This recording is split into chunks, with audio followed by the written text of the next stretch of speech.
White হাউসে president Trump, ইউক্রেনের president Vladimir Zelensky এবং ইউরোপের নেতাদের নজিরবিহীন বৈঠক ঘিরে ইউরোপের নাগরিকরা আশা আর শঙ্কার মাঝে দুলছে। এই বৈঠকের মাধ্যমে সমস্যা সমাধানের পথ খুলে যাবে, কেউ কেউ এমন আশা করছেন। তবে এই বৈঠকটিও নিষ্ফল হবে এমন আশঙ্কা প্রকাশ করেছেন অনেকেই। সব ছাপিয়ে ইউক্রেনিয়ানরা নিজেদের নেতার প্রতি আকুণ্ঠ সমর্থন ও আস্থা ব্যক্ত করেছেন। ওয়াশিংটনে প্রেসিডেন্ট ডোনাল্ড ট্রাম্পের সাথে ইউক্রেনের প্রেসিডেন্ট ভলোদিমির জেলেনস্কির বৈঠক ঘিরে নিজেদের প্রেসিডেন্টের প্রতি পূর্ণ আস্থার কথা জানিয়েছেন সাধারণ ইউক্রেনিয়ানরা। আমার মনে হয় সবকিছু আগের মতোই থেকে যাবে, কিংবা ইউক্রেনে সহায়তা আসা বন্ধ হয়ে যাবে। তবে যাই হোক না কেন, আমার মনে হয় ভূখণ্ডের প্রশ্নে প্রেসিডেন্ট জেলেনস্কি কোনো আপোষ করবেন না। তবে এই বৈঠক থেকে ইউক্রেন কিছু অর্জন করতে পারবে কিনা তা নিয়ে সন্দেহ প্রকাশ করেছেন অনেকে। তাদের অভিযোগ, প্রেসিডেন্ট ডোনাল্ড ট্রাম্প নিজেই রুশ প্রেসিডেন্ট পুতিনকে সহায়তা করছেন। আমার মনে হয় প্রেসিডেন্ট ট্রাম্প রাশিয়ার সমর্থক, কারণ তিনি চাইলে অন্যান্য দেশকে সাথে নিয়ে রাশিয়ার উপর চাপ প্রয়োগ করতে পারতেন, নিষেধাজ্ঞা আরোপ করতে পারতেন, তিনি পুতিনের মুখ বন্ধ করে দিতে পারতেন। তবে নিজের লাভের জন্য ট্রাম্প এমন পদক্ষেপ নেওয়া থেকে বিরত আছেন। ইউক্রেন রাশিয়া যুদ্ধ বন্ধ হলে তা যে শুধু এই দুই দেশের জন্য লাভজনক হবে তা নয়, পুরো ইউরোপের নিরাপত্তা ও অর্থনীতির জন্য এটি হবে একটি ইতিবাচক ঘটনা। তাই সোমবারের এই বৈঠকের দিকে তাকিয়ে আছে ইউরোপের অন্য দেশগুলোর নাগরিকরাও।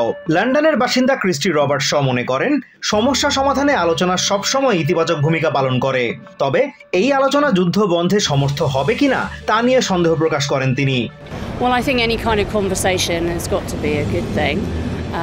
Whether or not it can bring it to an end, I think it would probably be premature to say that. But it's right that Europe goes along and supports Ukraine. জার্মানির রাজধানী বার্লিনের বাসিন্দা ভিক্টোরিয়া বেসেনবাক এই বৈঠকের মধ্য দিয়ে একটি সুন্দর সমাধান পাওয়ার ব্যাপারে আশাবাদী। আমি আশা করি ইউক্রেনের বিষয়গুলো এই আলোচনায় অগ্রাধিকার পাবে এবং আমরা আমেরিকা রাশিয়ার মধ্যে চলমান এই ক্ষমতার রাজনীতি থেকে রক্ষা পাব। তবে ইটালির রাজধানী রোমের বাসিন্দা মিরেলা মার্সিয়ানো মনে করেন, বর্তমান পরিস্থিতি থেকে যুদ্ধ বন্ধের বিষয়টি বাস্তবে পরিণত করা অত্যন্ত কঠিন। জেলেনস্কিকেও নিজের কথাগুলো স্পষ্ট করে বলতে হবে। যুদ্ধ বন্ধে কিছু বিষয়ে তাকেও একমত হতে হবে, সব ক্ষেত্রে না হলেও কিছু ক্ষেত্রে তাকেও ছাড় দিতে হবে। তবে আমি মনে করি এটা খুবই কঠিন হবে, স্থায়ী শান্তি স্থাপন খুবই কঠিন হবে। ফ্রান্সের রাজধানী প্যারিসের বাসিন্দা জেইড বেকারেল আলোচনার বিষয়ে আশাবাদী হলেও এর মাধ্যমে সমস্যার সমাধান হবে না বলে আশঙ্কা প্রকাশ করেন। আমার মনে হয় এই সমস্যা অত্যন্ত জটিল। এর মাধ্যমে সমস্যা সমাধানের দিকে আমরা অগ্রসর হলেও এই মুহূর্তে বাস্তবতা হলো সমস্যার সমাধান এখনই হচ্ছে না। সোমবার হোয়াইট হাউসে বৈঠকের পরই বোঝা যাবে এই বৈঠক ফলপ্রসূ হলো কিনা।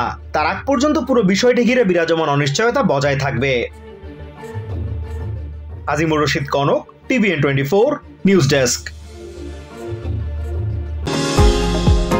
নিউ ইয়র্ক থেকে সম্প্রচারিত TVN 24 টেলিভিশন বিশ্বজুড়ে বাঙালির কণ্ঠস্বর।